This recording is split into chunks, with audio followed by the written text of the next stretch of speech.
머리 봐.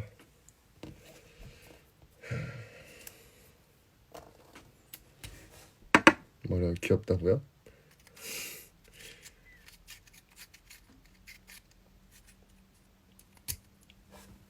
잘 들어오기는 아까 들어왔고요.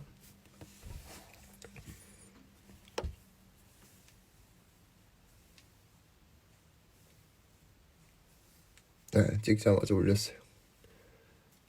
원래 약간 찍어두고 저장해두는 스타일이 아니라서.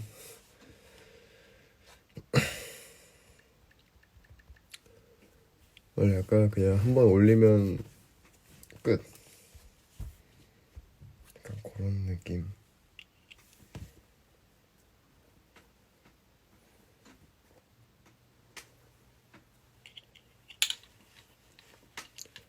뭔가 조명 각도, 조명 때문인가? 얼굴이 되게 칙칙하게 나오네. 없다가 더도 그런가?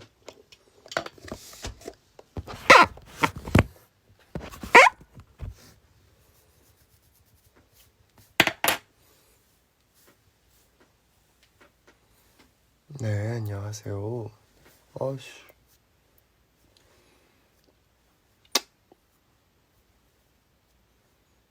피부가 계속 그 트러블이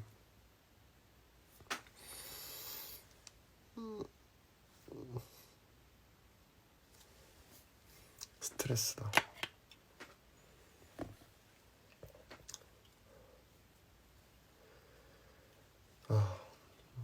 피부과를 안 다니니까 피부과 안 다니고 그냥 셀프로 케어하니까. 기초 뭐 하냐고요? 기초 하는 과정이요? 아니면 화장품이요?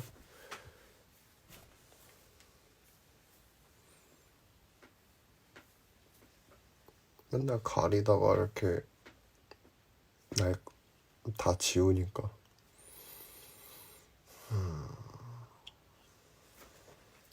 피부 화장품이요? 글쎄요, 대부분 선물 받은 거라서 이름이 기억이 다 안 나네요. 너무 많아요.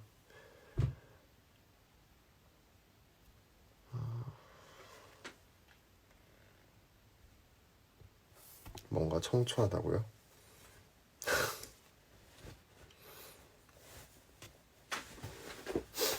오늘은 약간 순면 느낌. 지아님 파란 섀도우 잘 어울린다고요? 파란 섀도우를 길거리에서 하고 다니기는 쉽지 않을 것 같아요, 제가. 오늘은 약간 바지도 그렇고 다 린넨으로. 흰 셔츠라서 더 그래 보인다고?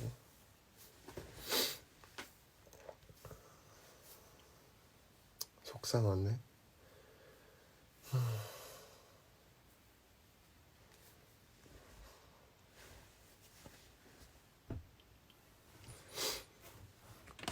어쩔 수 없나?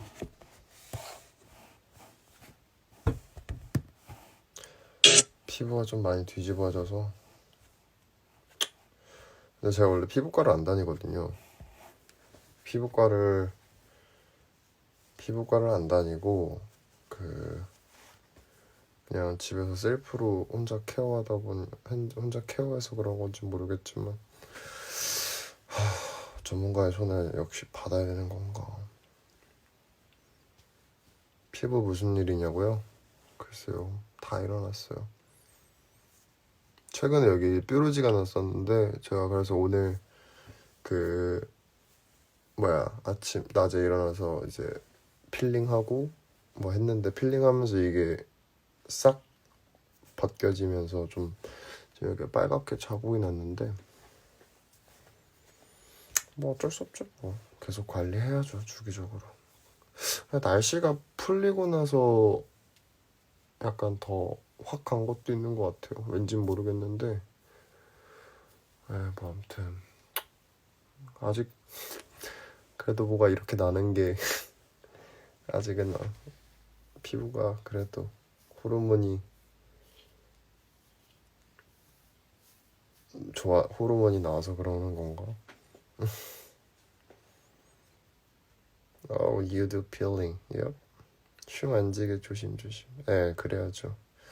이거 어차피 저 집에 있어서 춥거나 뭐 그럴 거는 없어요. 집에서 입는 옷이. 집에서는 안 입고 있으니까요. 이렇게. 잘 땐 안 입죠. 건조해져서 그런 거기보다는 글쎄요.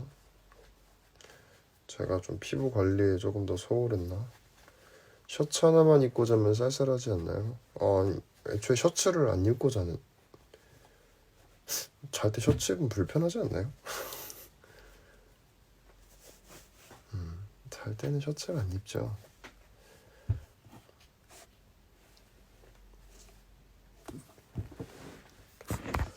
잘 때는 셔츠를 입으면 안 되죠. 아이고 잘못 눌렀다. 정관장 재밌었다고요? 제가 면세점에서도 일했었습니다. 면세점에서도 일을 했었거든요. 그래서 근데 오늘 딱 일어났는데 책상에 저 명찰이 붙어 있는 걸 보면서 약간 좀 옛날 생각이 나가지고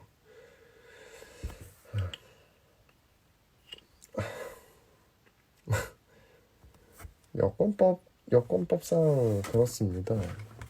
그 화이트를 써놓고 그렇게 WH라고 이렇게 표기하는 것처럼 여권법상으로는 그게 맞습니다. 네, 판매왕. 뭐 근데 여기저기서 다 일했어요. 정관장에서만 일했던 건 아니고요. 정관장은 이제 마지막에 일했었던 거였고 인폼에서도 잠깐 일했었고 구찌 향수에서도 일했었고 또 어디서 일했니? 이렇게 아무튼 세 군데에서 일했었네요. 세 군데 정도에서 일했었고 면세점에서 일하셨으면 수트 쫙 입고 쫙까지는 아니지만 일단 어쨌든 규정상 수트를 입었고요. 향수 코너에서 일할 때는 이제 겨울에는 정장 입고 여름에는 그냥 올블랙으로 셔츠만 입고 일했었어요. 더우니까 셔츠나 아니면 터틀넥 그냥 티셔츠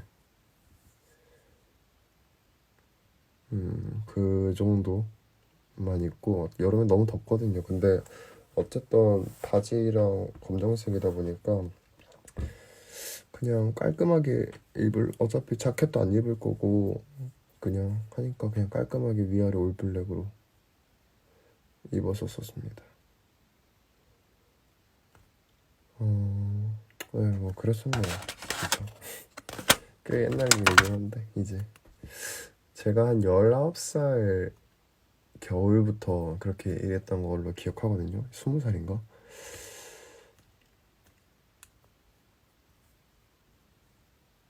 그래가지고 그렇게 한 몇 개월가량씩 끊어서 일을 하긴 했는데 아무튼 꽤 긴 시간 일을 했죠. 면세점에서. 되게 저한테는 꽤 인상적인 기억이었어요. 아직도 생각해보면. 그러니까 일본어도 사실상 거기 면세점에서 일하면서 배운 거라 예.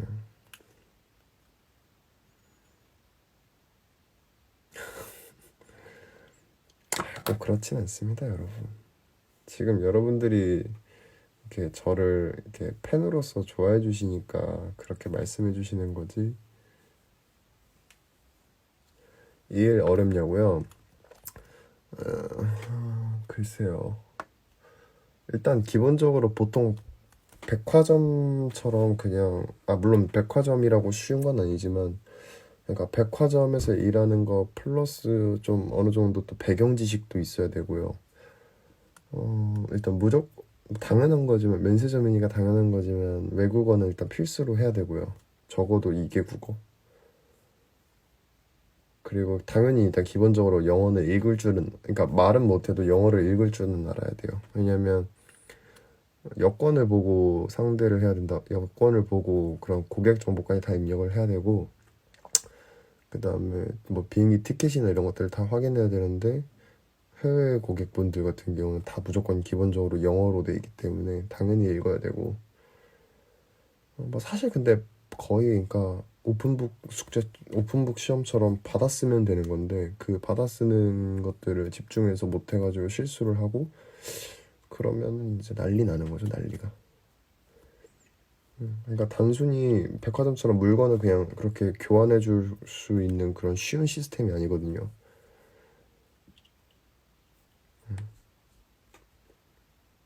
그 소위 말하는 그런 게 있어요. 면세점에서 함부로 물건을 만약에 반출을 해서 면세점 바깥으로 갖고 나가면은 그때는 이렇게 되게 다른 죄목이 하나 더 붙어요. 원래 같은 경우는 이제 뭐 절도죄 뭐 이런 식으로도 붙죠. 근데 플러스 밀수가 하나 더 생깁니다. 기본적으로 시내에 있던 뭐 공항에 있던 이 면세점이 있는 이 구역은 보세 지역이라 그래가지고 이 지역은 그러니까 한국인데 한국이 아닌 약간 그런 느낌이에요. 그러니까 이 지역 안에서는 면세가 되는 그러니까 세관이 관리하는 구역이에요. 그 말인즉슨 그 세관이 관리하는 구역에서 물건이 뭐 잘못 반출이 된다든지 이런 식이 돼서 잘못되면은 밀수가 되는 거죠. 되게 재밌어요, 이게. 그러니까 함부로 물건을 받고 나갈 수도 없고요. 고객님한테 뭐 교환해 드린다고 우리가 직접 가기도 어려워요, 사실은. 그러니까 말이 안 되는 거죠. 그러니까 그거 하려면은 세관에 또 허가를 받아서 반출 대장 써야 되고 그 다음에 이 또 물건을 입고 받고 출고받는 것도 그냥 일반적인 택배가 못해요. 일반적인 택배는 아니고요. 그 어느 정도 계약이라고 정확하게 저도 정확한 건 잘 모르겠지만 특정 업체가 담당해서 하고 있어요. 그러면 이제 그 자동차도 면세 구역이 되는 거예요. 법적으로. 무슨 말인지 알겠죠? 근데 이동 중에 그 차가 문이 열려서 그 물건이 뭐 뜯겨서 밀봉이 된 게 뜯겨서 반출이 됐다? 그럼 그것도 밀수가 됩니다. 재밌죠? 혹시 여러분들 면세점에서 물건 사보셨어요? 공항에서 샀으면은 그럴 일은 없는데 만약에 시내 면세점에서 샀던 거를 공항에서 받아보시면은 그 스티커 같은 게 하나가 있었을 거예요. 기억은 나실지는 모르겠는데 막 스티커로 되게 막 뽁뽁이처럼 이렇게 밀봉이 돼 있을 거예요. 그게 이제 보세 스티커라 그래가지고 그게 여러분들이 물건을 받기 전까지는 절대 그 스티커가 떨어져 있지 않아요. 절대 못 뜯어요. 뜯는 순간 큰일 나요. 그게 무조건 붙어 있어야 돼요.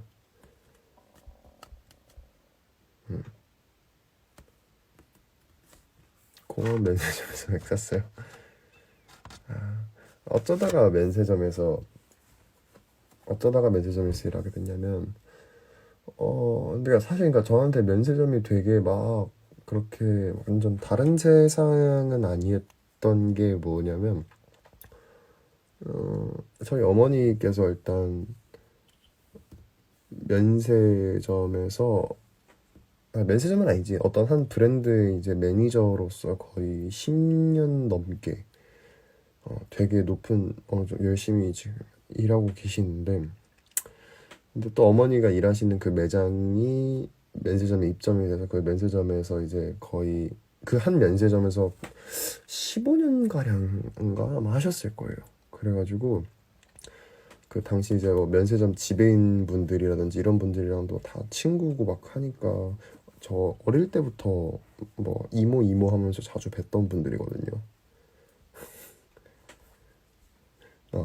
되게 이거 우리 웃긴 얘기인데 그 중에 한 분이 자이로 형의 어머니였다는 얘기를 제가 들었습니다. 그래가지고 저희 면세점 직원분들이 제가 그 방송에 나간 걸 아는데 또 자이로 형의 어머니도 있고 막 그래가지고 둘 중에 누굴 응원해야 되나 뭐 그런 후문이 예 뭐 아무튼 근데 이제 그러다 보니까 계속 이제 면세점이라는 그런 것들이 되게 저한테는 친숙했죠. 어릴 때부터 그냥 엄마 막 퇴근하러 같이 면세점에 놀러 가고 막 그랬거든요. 맨날 그냥 면세점에서 막 이모들한테 인사하고 다니고 막 그랬던 기억이 있어서 저한테는 되게 막 그렇게 먼 공간이 아니었어요. 그런 면세점이라는 곳이. 그러다가 이제 제가 고등학교 졸업할 때가 됐을 땐 어, 외국어가 이제 되는 상황이었고 원래 그래도 계속 아르바이트고 하려고 했고 막 그런 생각들을 계속 하고 있었는데 어, 그때 그냥 이제 어머니가 그럴 거면은 면세점에서 일을 해라. 너가 잘하는 게 있는데 굳이 막 힘든 곳에서 그러니까 다 힘들지만 일하는 곳은 다 힘들지만 굳이 너의 재능을 못 살리면서 일을 하는 게 아깝지 않냐? 약간 이런 식으로 얘기를 해주셔가지고 이제 면세점 처음에는 인포에서 일하게 됐죠. 정확하게 인포도 아니고요. 그냥 아르바이트예요. 아웃소싱으로 면세점 소속은 아니었고 그러니까 이제 면세점 앞에 그 가드랑은 좀 다른 그러니까 이렇게 면세점 동화면세점 이렇게 뭐라 해야 되지? 어깨띠 이런 것들을 차고 앞에서 손님들 문 열어주고 안내해주고 1층 그 정문에서만 그런 일들을 하면서 또 자연스럽게 인포메이션 내려가가지고도 일 도와주고 그런 식으로 진행을 했다가 제가 이제 그러고 나서 20살에 어떤 다른 걸 할 기회가 생겨가지고 이제 감사합니다. 그동안 뭐 감사했습니다 하고 이제 일을 그만뒀죠. 그만뒀다가 이제 그게 잘 안 됐어요. 결국에 그 20살 때. 그래가지고 다시 뭐 어떻겠어요. 돈은 벌어야 되니까. 그래서 또 면세점에 돌아갔죠. 그러니까 사실 돌아갈 생각은 한 건 아니었고 그냥 갔는데 그때 거기 면세점의 부점장님, 면세점 총괄 부점장님께서 우연히 마주쳐가지고 인사를 드렸죠. 그래서 안녕하세요 했더니 무슨 일이야 그래가지고 저 뭐 잘 안 돼가지고 일단은 뭐 다시 돌아왔어요. 엄마도 볼게요 그랬는데 그래서 뭐 일자리 구하냐고 그래가지고 예 일자리 구한다고 그때 이제 몇 개 원서를 좀 넣었었거든요. 에르메스도 넣었었고 했는데 그때 그래서 그 매니저 그 점장님이 되게 좋게 봐주셨는지 갑자기 따라오라고 저를 그래서 어디로 막 끌려갔는데 지하 1층이었어요. 근데 지하 1층 딱 끌려갔는데 거기 한 매장에 있던 형 한 분 소개시켜 주시면서 예 여기서 일 시키라고 이렇게 소개를 시켜줬어요. 부점장님이 일자리를 그냥 구해주신 거죠. 그래가지고 그때 이제 아르바이트로 일했죠. 아르바이트로 일하면서 그때는 이제 그때도 정직원은 아니었고 아르바이트였죠. 그게 더 편했거든요. 제가 출퇴근도 조절도 했어야 됐고 근데 이제 그때 되게 진짜 그때 있던 매니저 형이 당시에 30살 지금은 이제 거의 한 35살쯤 됐을 텐데 진짜 멋있는 형이에요. 진짜로. 제가 근데 일을 그렇게 그러니까 판매 자체는 처음이었고 그때가 그래서 되게 많이 부족하고 서툴고 실수도 많이 했었거든요. 되게 근데 또 혼낼 때는 진짜 따끔하게 딱 혼내시는데 그걸로 막 괴롭히고 이게 아니라 그냥 진짜 딱 혼낼 거는 딱 깔끔하게 혼내고 그다음에 잘해줄 때 또 엄청 잘해주시고 그리고 막 또 저희 어머니가 또 그 매니저 형이랑 또 친한 사이여가지고 되게 막 현실적으로 조언도 많이 해주고 그랬죠. 물론 근데 제가 그때 이제 어머니 아들이란 건 절대 티를 안 냈어요. 예, 왜냐면 어디 가서 누구 점장님 아들이다 막 이런 얘기 하고 싶지도 않았고 그냥 엄마 백으로서 들어온 느낌은 되고 싶지 않았거든요. 그게 어머니한테도 결국에 또 피해가 가지 않을까 싶어갖고 그냥 같은 공간에서 일을 하는 거지 사회잖아요 거기는. 제가 거기 뭐 그냥 가는 게 아니고 사회생활을 하는 거잖아요. 그러니까 누구의 가족이고 이거는 그게 중요한 게 아니다라고 생각을 했고 그래서 어디 가서 이렇게 말도 안 했는데 이제 이미 아셨으니까 형은 그리고 저를 어릴 때 봤던 분들이 또 몇 분 있으니까. 예, 그래서 좀 오해 아닌 오해도 많이 받았죠. 제가 이제 당시에 이렇게 판매직 들어왔을 때 대학교 졸업자도 아니었고 나이도 그러니까 거의 그때가 이제 21살 때인데 4개국어를 한다니까 말이 안 되잖아요. 그러니까 말이 안 되잖아요. 그래가지고 더욱이나 숨겼죠. 어머니 아들이란 사실은 숨겼고 그냥 인사 싹싹하게 하고 뭐 누나들 할 일 좀 약간 막 대신도 해드리고 막 대신 막 돈통 같은 거 갖다 주고 그때 좀 약간 진짜 사회생활을 많이 배웠죠. 제가 원래 성격이 되게 내성적이었거든요. 아무 말도 못하고 되게 소극적인 성격이었는데 이제 그때 일하면서 막 이렇게 인사도 좀 막 밝게 하고 그리고 막 사람들이랑 되게 사근사근 대하고 막 그런 것들이 좀 약간 그때부터 좋은 습관으로 남아있죠. 사람들 대하는 게. 지금 제가 약간 좀 장난기 넘치고 약간 좀 그런 것 대하는 성격들이 약간 그때 만들어진 성격들이 좀 대부분이에요. 그래가지고 그렇게 한 몇 달을 일을 하고 이제 그만뒀죠.